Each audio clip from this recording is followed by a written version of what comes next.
ഈ തെലുങ്ക് നടൻ അല്ലു അർജുനെതിരെ പുഷ്പ 2 റിലീസുമായി ബന്ധപ്പെട്ടുള്ള തിക്കിത്തിരക്കിൽ ഒരു സ്ത്രീ മരിച്ചതിന് അറസ്റ്റ് ചെയ്തപ്പോൾ ഇതെന്താണ് ഈ കാണിക്കുന്നത് എന്നൊക്കെ എനിക്കും തോന്നിയിരുന്നു. രേവന്ത് റെഡ്ഡി നിയന്ത്രണം വിടുന്നോ എന്ന ചിന്ത പോലും ഉണ്ടായി. പക്ഷേ അതിനെക്കുറിച്ച് കൂടുതൽ മനസ്സിലാക്കിയപ്പോൾ ഈ സെലിബ്രിറ്റി ഭാവങ്ങളിൽ ചിലപ്പോഴെങ്കിലുമൊക്കെ വ്യക്തിപരമായി അവർക്കോ അല്ലെങ്കിൽ അവരുടെ മാനേജർമാർക്കോ ഉണ്ടാകുന്ന അഹങ്കാരത്തിന് സാധാരണക്കാരായ മനുഷ്യൻ നൽകേണ്ടി വരുന്ന വിലയാണ് സ്വന്തം ജീവൻ എന്ന് തിരിച്ചറിഞ്ഞപ്പോൾ നിയമം അവിടെയും തുല്യമാണ് എന്ന സന്ദേശമാണ് കൂടുതൽ ശരിയെന്ന് എനിക്ക് തോന്നി. കഴിഞ്ഞ ദിവസം മസ്തിഷ്ക മരണം സംഭവിച്ച ആ കുഞ്ഞും മരിച്ചു, ആ അമ്മയുടെ മകനും. അത് ഈ പറയുന്ന സെലിബ്രിറ്റികൾക്ക് ലഭിക്കുന്ന ചില സ്വാതന്ത്ര്യങ്ങളുടെ അതിര് കടന്നുള്ള പ്രവർത്തനങ്ങളുടെ ഭാഗമാണ് എന്നതാണ് ഞാൻ മനസ്സിലാക്കിയത്. നമ്മൾ ഈ സമൂഹത്തിൽ എല്ലാവരോടുമൊപ്പം തുല്യതയോടെ ജീവിക്കുന്നവരാണ്.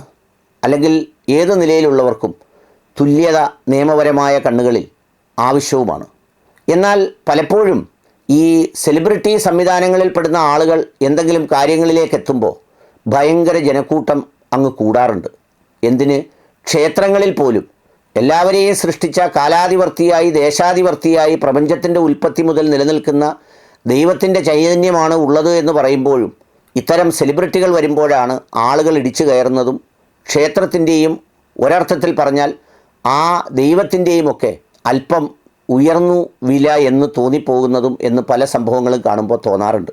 അത് ദൈവവിശ്വാസത്തിൻ്റെ നമ്മുടെ കണ്ണുകളിൽ നമ്മുടെ ഹൃദയങ്ങളിൽ ചേർത്ത മായക്കാഴ്ചകളുടെ ഫലമാണെന്നതാണ് സത്യം. അല്ലു അർജുൻ പുഷ്പ 2 എന്ന് പറയുന്ന സിനിമ അത് റിലീസ് ചെയ്ത സ്ഥലത്ത് തിയേറ്ററിൽ എത്തുന്നത് തെറ്റാണോ? ഒരിക്കലും തെറ്റല്ല. അദ്ദേഹത്തിന് വരാനുള്ള എല്ലാ അവകാശവുമുണ്ട്. പക്ഷേ അദ്ദേഹം അങ്ങനെ സന്ദർശിക്കുമ്പോൾ എന്താണ് സംഭവിക്കാൻ പോകുന്നത് എന്നുള്ളതിനൊരു മുൻകൂട്ടി ധാരണ നൽകി അതിൻ്റെ സുരക്ഷാഭടന്മാരെയോ ഉദ്യോഗസ്ഥന്മാരെയോ സർക്കാർ സംവിധാനത്തെയോ അറിയിക്കാതെ പുള്ളി ഇങ്ങോട്ട് വന്ന് അവിടെ ഉണ്ടാകുന്ന തിക്കും തിരക്കുമൊക്കെ വീഡിയോ എടുത്ത് വലിയ ഷോ ഓഫ് കാണിക്കാൻ വേണ്ടി നടത്തുന്ന തോന്നിയാസം അത് ഒരിക്കലും അംഗീകരിക്കാവുന്ന കാര്യമല്ല.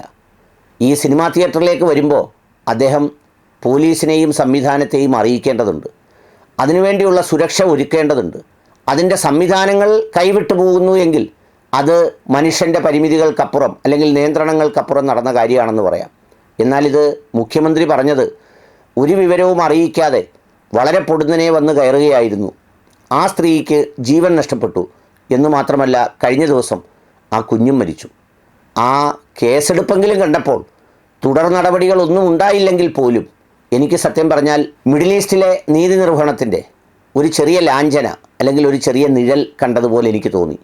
കാരണം തെറ്റ് ചെയ്തവൻ എത്ര ഉന്നതനായാലും ശിക്ഷിക്കപ്പെടണമെന്ന് പറയുന്ന വലിയ ഒരു സന്ദേശം.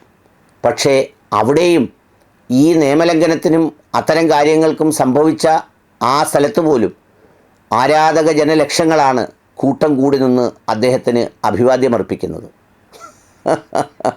ആ രാജ്യത്തും സംസ്ഥാനങ്ങളിലുമൊക്കെ അല്ലെങ്കിൽ ഈ രാജ്യത്തും ഈ സംസ്ഥാനങ്ങളിലുമൊക്കെ എങ്ങനെയാണ് ഭരണാധികാരികൾ നീതി നിർവഹണം നടത്തുക എന്നത് മറ്റൊരു പ്രസക്തമായ ചോദ്യം.